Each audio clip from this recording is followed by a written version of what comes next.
Hi there, good morning. It's Sean the EV Bloke here, back with another video. And this one is all about the BYD Atto3 that I've had now for exactly a year today. So, yeah, I thought it'd be a good time to just give a overview of how the car's been doing, what's happened to it, in terms of any work being done on it and all that kind of stuff, which is a very simple answer. It's just going to have two new tyres probably tomorrow. Two front ones need doing now. I've done 11,056 miles in this car, which is not bad going, I guess, for a year. You talk about 12,000 as an average, I think. Well, between 8 and 12.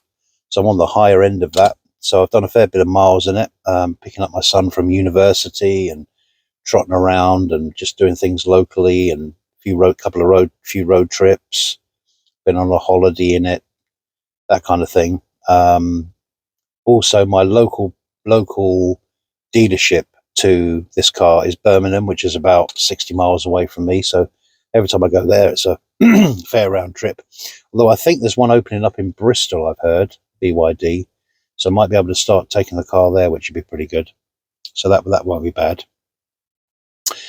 But anyway, how's the car doing in general? Everything's been totally fine with it, really. I have to say it's a very, easy thing to say. I mean, if you're looking at this car for the first time and you want some feedback on the overallness of the car, this could be the video for you. If you've been to a showroom lately to have a look at a BYD Atto3 and you like the size of it and you think that could be good for me, then this could be the video for you in that regard, because obviously I pretty much know all there is to really know about the day-to-day running of this car and all the aspects of it. So let's go over a few things then that are good and bad about it. I mean, I've been over in other videos, of course, but there's new people joining the channel all the time, so it's good to give a good overview. Sorry for those of you who've watched my other 50 odd videos on this car and pretty much know everything there is to know about it. But yeah, it's for a car that you're looking to for daily use, going to work and back, trotting around within an hour radius with a family, even with teenagers in the back. This car does everything perfectly, to be honest with you. It's a nice smooth ride on this car. I found ways of sharpening up the steering and the brakes and the chassis a little bit by going for the more sporty settings in the if you want to know if you want to see a full review of the infotainment system, in actual fact, let me just show you the infotainment system if you haven't seen it before or you want to see more about that round. So that's that. So I've got a couple of videos now, or maybe three, about this one where I go through every single button on the last update that we had, which is pretty good. So there's that one. And yeah, I mean, it's been holding up absolutely perfectly. Been no issues with it at all. So it's good software in there. It's quite snappy. It could do with a lot more detail, which I've gone on in other videos. This is in the UK, so 100 miles per kilowatt breakdowns every 50 miles doesn't really mean much to any of us, really. So a miles per kilowatt kind of update would be nice in here. Even if it does it from last charge, that's fine. Doesn't have to be every trip, unless you want to get really, really nerdy. But yeah, essentially, I mean, a last charge kind of update of the efficiency of the car would be much better than having to break all this 100 miles per kilowatt stuff down and all that kind of thing, which you can see on here. So it gives you there like 27.9, and then you have to break it down. It's generally coming out in the high 2s or low 3s for me. But I think you can get better efficiency out of this car than I perhaps do, from the point of view that for myself, what I'd have to say there is I'm in a very hilly place. My terrain is the Cotswolds, so it's all hills, it's elevation all over the place. We also have one of the wetter parts of the UK, So we have a lot of rain, so rolling resistance, all that kind of thing. So this car is never going to be an efficiency king or a good way to represent the vehicle from a perspective, just from the sheer fact that, you know, essentially, you know, it's just where I live really, as much as anything else. So I'm sure there's people living in cities and things getting way better at that. But it's a mid-sized SUV, quite a large SUV actually, to be honest. Not small at all. There's plenty of room inside the car, and you know, you can go to places where it's a challenge to park it. Actually, funnily enough, so it's a big enough car for a family, definitely. So if you're in the market for a family car and you just want something to go from A to B, to work and back and stuff, and ferry the kids around on weekends, taking them to football or ballet or whatever, and to chuck all your shopping in the back, it's a great car. And as I say, it's a nice drive. It's a nice smooth drive on here, you know, in this car, which is another good thing. And so yeah, it's more than holding up. So the space inside it's good.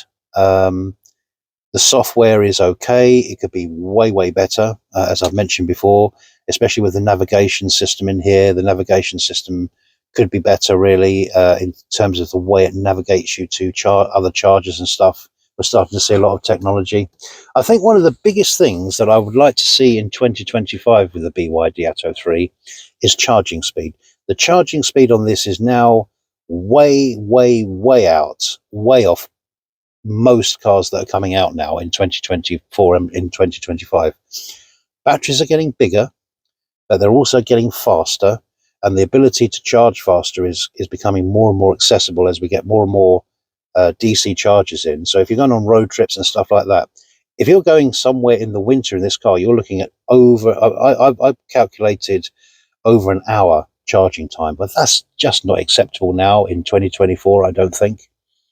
The little Renault 5 that's coming out next year, which has a smaller battery, of course, but it's a tiny little small city car, that does 100 kilowatts. So it's faster than this. This does 89 kilowatts maximum speed, and it doesn't go beyond 63%. 63% is gone. In terms of, you know, that's about the kind of sort of limit you're going to get on it, really. So, yeah, it's... which is just not good enough. You know, I don't accept that as an acceptable speed. So a software update dealing with that, because I know it can be done through software updates. So a nice software update to deal with the charging speed on this car is a big priority for me, I think, really. Now you might say, well, if you're coming home, plugging it in at night, and you're just going to and from work and around the place, then yeah, fine. You know, I suppose it doesn't really matter. But really, every car that's being produced should always be looking at the extremes. They put it through extreme testing, by the way. Every single car goes through extreme testing. They do ice cold conditions. They take it to the North Pole and stuff like that. All these new cars that are coming out to test them in cold temperatures. So they're stress tested. All vehicles are stress tested, and the BYD will be no different to that as a company. So we want the ultimates of everything. You know, these cars are not cheap. Electric cars are not cheap, so we want to be able to maximize them as much as we can. We don't really want to be spending hours and hours of chargers. I mean, if you're doing a road trip from here to Scotland and you've got to maybe stop off 3, maybe 4 times, and you've got an hour's charging speed ahead of you every time, I mean, yeah, you can kind of navigate it in a bit higher charge and try and ride the high curve, if you like, you know, try and get that 89 maximum. But that's if you get it at a charge. You don't always get it at the charges as well. That's another thing.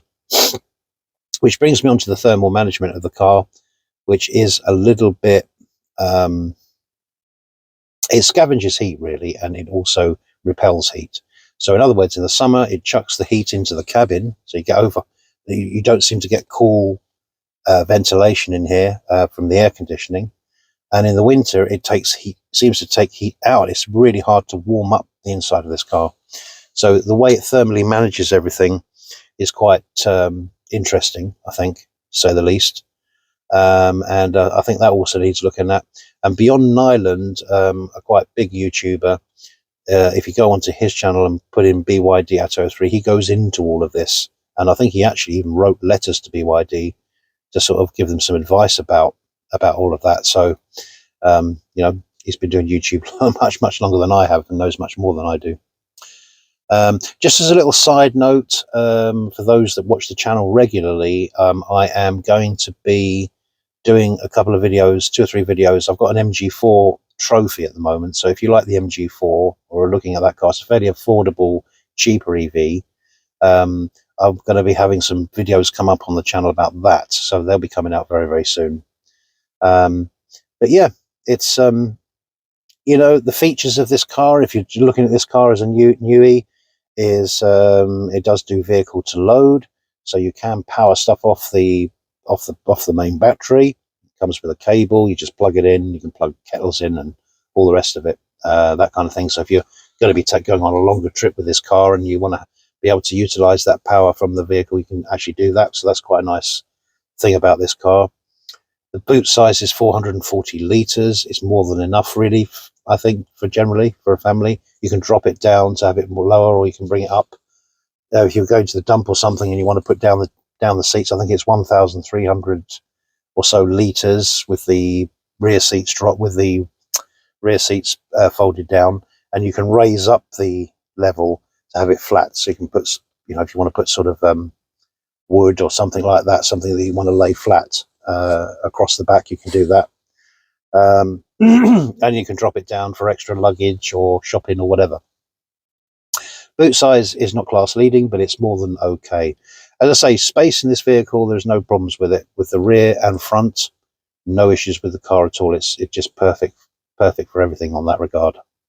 So no issues there. So that's about it, guys, really, and just the general update of the car.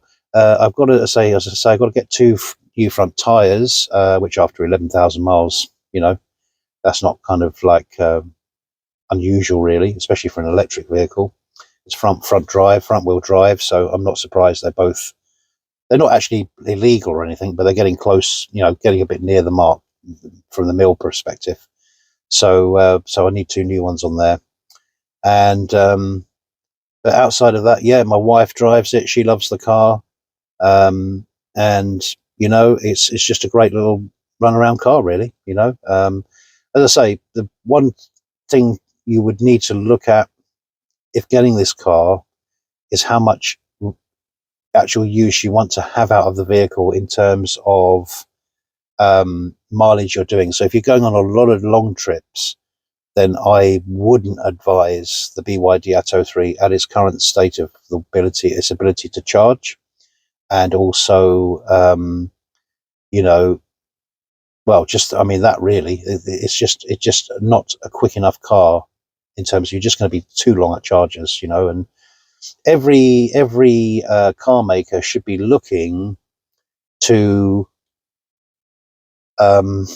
everyone who's looking at a car, they obviously need to look at what their needs are first and foremost, of course, you know. And okay, maybe BYD in their thinking was that this was just going to be the family run around, you know, kind of a car, trotting around town, you know, picking up kids from school, dropping them off, all those day-to-day things that we all do in our lives. And so there we are. That's fine. And of course, having access to a home charger. 43% of people in this country will not have access to home charging, so we have to get off that way of thinking. By the way, all automakers out there need to think maybe they don't have access to home charging, so let's make the DC, well, let's have a good phase. I actually think that 22 kilowatt charging that you get on the Zoe should be the standard for the slow charging, and then we should be structuring out along those lines. So you've got a 3 to 4 hour wait time maximum to fill the car up or to get it to a high state of charge. I think that's the way we should be looking at it for those that don't have home charging, because there's 2 problems there: is the access to access to local slow charging. Most of it is in car parks and stuff like that, where you're time limited, where you have to pay for parking, or there's a time limit for how long you can be there. That's the ironic thing about it. So you can't leave your car there for long. So they need to look into all of that side of it. But I'm digressing slightly. So if you need a car that you're doing a lot of miles in, the BYD Atto3 with its charging speed, maybe even to a point battery size as well. You know, there's a lot bigger batteries out there now than I think there's in this segment, there's better cars out there that charge better, and have got bigger batteries actually as well, so you can go a bit further. The winter efficiency, I've noticed this because it's the first time I've really had it in proper winter, because when I picked it up the same today, actually last year, we sort of had a fairly mildish period from there all the way through to spring. Really, it wasn't particularly that cold, and so I never saw the really low temperatures. And we had the cold snap recently, a few weeks ago, that was now kind of warmed up and it's a bit grey and a bit foggy most days. But I'm noticing the efficiency drop quite a bit, which is normal for electric cars, of course. But yeah, I noticed it perhaps a bit more than I did last year. So I DC fast charge this a lot because I don't have access to home charging. I try to mix the two if I can, but I probably DC fast charge this more than I probably should. So I hope there's no degradation going on with the battery there in that regard. I wouldn't think that would affect efficiency necessarily, though. It'd be probably more the amount of miles I'm getting. But yeah, but no. So the overall thing with this car is, as I say, it's your use case point, how you're going to be using the car. If you're thinking, can I take a chance on a Chinese car? Yes, you can. You can take a chance on a Chinese car because they're well made now. They're well built. There's no rattles in here. There's no issues whatsoever. It's just absolutely holding up fine. These chairs are fine as well. They're holding up well. If you do get us to drop something down on them, the other day my wife, she dropped some a can of like Coke or lemonade or one of those things, and it went all over. And I thought, gosh, that's going to be horrendous. But it just wipes straight off, and it's just no problem. It just holds up really, really well.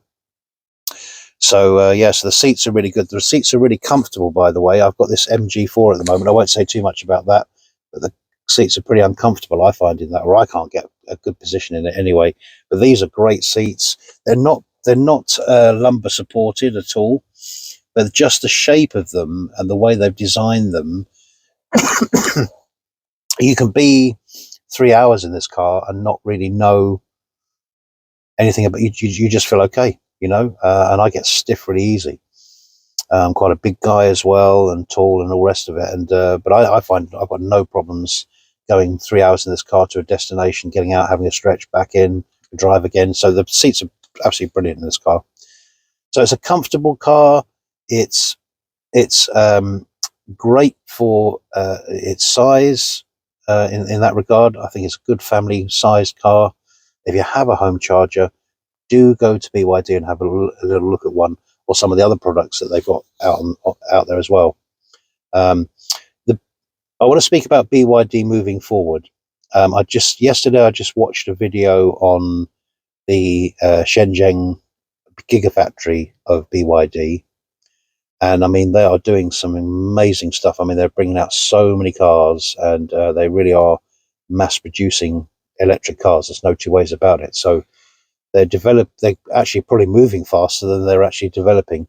But it's just some of the fine tuning, and it's thinking about the customers, and it's thinking about the different markets that they're trading in, because they're not just trading in China, of course.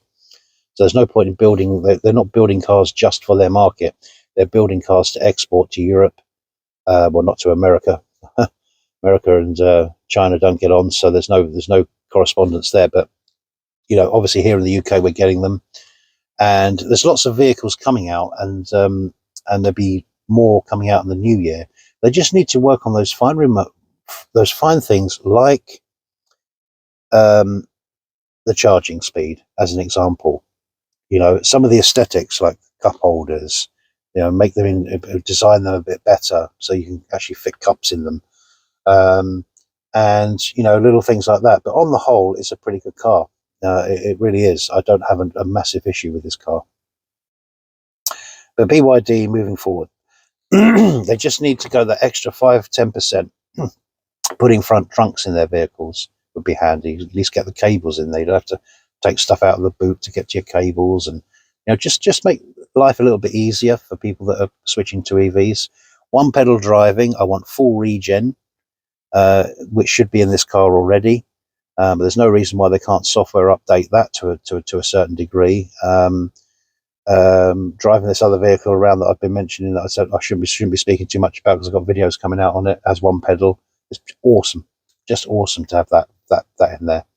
But this has got very light regen in it, which is a bit of a shame, really. But they can do that by software updates. So hopefully, the great thing is this supports over-the-air updates. I had about 3 last year, 3 this year, I mean, which is, I've mentioned this before on the channel, is not enough. It needs to be having them once a month at least, I would say, if not longer than that. I've seen some BYD vehicles that are having a lot more functionality through the app, through the infotainment system. So there's a lot more things coming out on there in the BYD store, etc. So we want to see those come to this car as well, which they probably will do at some point. But yeah, so that's the main things with that. So it's got an ability to develop. You haven't got to keep taking it to the dealership to have updates put on it. It does the over the air update thing pretty well. So yeah, start getting some more over the air updates for this car and that kind of thing. But it's, you know, it's a good little family run around, and I've got no issues with it as a car, really. So it's really good. I'm just going to do a little walk around in a minute. So for those of you that have not seen the car before, you can have a little look at it, and it's rather dirty, I have to say. Look at the moment, I haven't cleaned it. So but yeah, some of the basic features, let's have a little look at that, I guess. Got a charging pad there that overheats. I've mentioned this before, this overheats, so you can't really, it's virtually unusable. But through the USB underneath, it supports 60-watt charging speed, so you can more than get around it with that anyway. So if you, it's wireless for Apple CarPlay and Android Auto anyway, so you don't need to worry about wiring for that. I just basically don't. I actually use that for storing stuff in. It's a bit of a shame, really, because there's a lot of ways to put a little bit of air or padding to stop them overheating. It's not a big revolutionary thing. There's a lot of cars doing that. Good storage in here. So like I say, there's great storage in this car. The cup holders are pretty useless. I tend to just chuck stuff in there rather than I do. It will get a coffee cup in there or a water bottle. But it's when you start doing things together, like for myself and my wife, putting things together side by side. I've gone over this before several times. You're probably fed up with it. It's pretty rubbish. I've got to be honest with that. It is kind of rubbish. But yeah, it's an okay car. I've got plenty of reviews, guys, on the channel. If you want to go and find out about where I go through all the different aspects, I've got about 50 videos on this vehicle now. So just go and check them out on the channel if you're interested in finding out more about it. That'll be the best thing to do, really. So let's just have a little step out then, and we'll go over just to look at the aesthetics of the car, if you like, really, that kind of thing. So it's got 18-inch alloys on the car. They work flawlessly, really. They've been brilliant tyres, to be quite honest. This is in a colour called Skiing White, which is like an off grey, really, which I think is the best colour of the car. Personally, it's the one I wanted straight away when I saw it. Got a charging flap at the front, just there, which obviously supports DC and AC, you know, DC and AC. We'll have a quick look at the boot. I don't know what's in here because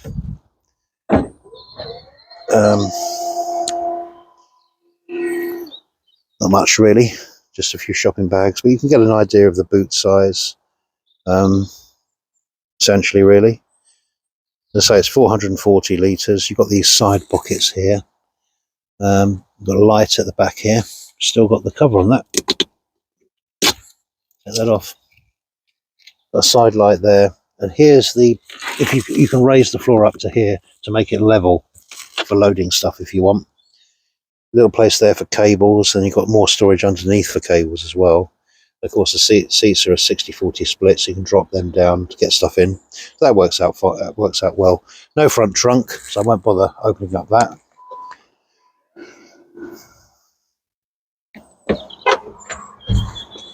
But that's it, guys. Really, that's the main thing. So, channel in the next couple of days. So there'll be a couple of videos up about the MG4. If you're interested in that vehicle, it's quite an interesting car, actually. I won't go into it too much of it now as I'll spoil the videos, but that's coming up on the channel in the next couple of days.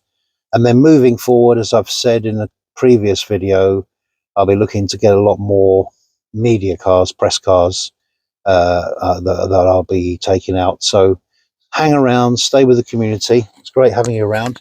By the way, the merch is out. So I've got my EV Bloke sweatshirt on. So check out the merch on the channel if you're interested in supporting me that way. That would be really appreciated. And yeah, and also there's memberships now, guys. So if you're interested in becoming a member of the channel, where you'll get access to videos much quicker and stuff, check out the memberships. They're only like £2 50 or something like that a month. If you can support me that way, I really appreciate it, because I want to get some more cameras and that kind of thing, tripods and stuff like that. So when I'm doing the walk arounds, I don't just walk around with a phone for half the time too close up and all the rest of it. So I can do some more longer views and get probably a bit of a decent mic set up. These mics I've noticed are not the best. So yeah, so I do thank you very much for 2024 in the support of this channel. It was just started out as just an information-based channel for this vehicle, but I love doing them so much that I've just expanded myself really, and have taken it on board to be more of a car journalist, if you like, on a very minimal level compared to a lot of others out there. But nevertheless, you know, if I can get access to cars, that's my big thing next year. And we'll also do a few more podcasty things where we'll be looking at the charging infrastructure in the UK. So hang around for that, because I want to start delving into all of those sides of it and what's going on, what's coming out, what's going to be the next big thing, how we're going to solve the kind of where people can't charge at home and all of that. So we'll get some of them guys in. So there's a lot of plans that way. So stay around on the channel, won't you? I do appreciate your support in 2024. We'll look ahead to 2025. So I'll catch you on the next one, guys, and have a great new year if I don't speak to you before, and head on into 2025 together. Really appreciate you being around, guys. Thank you.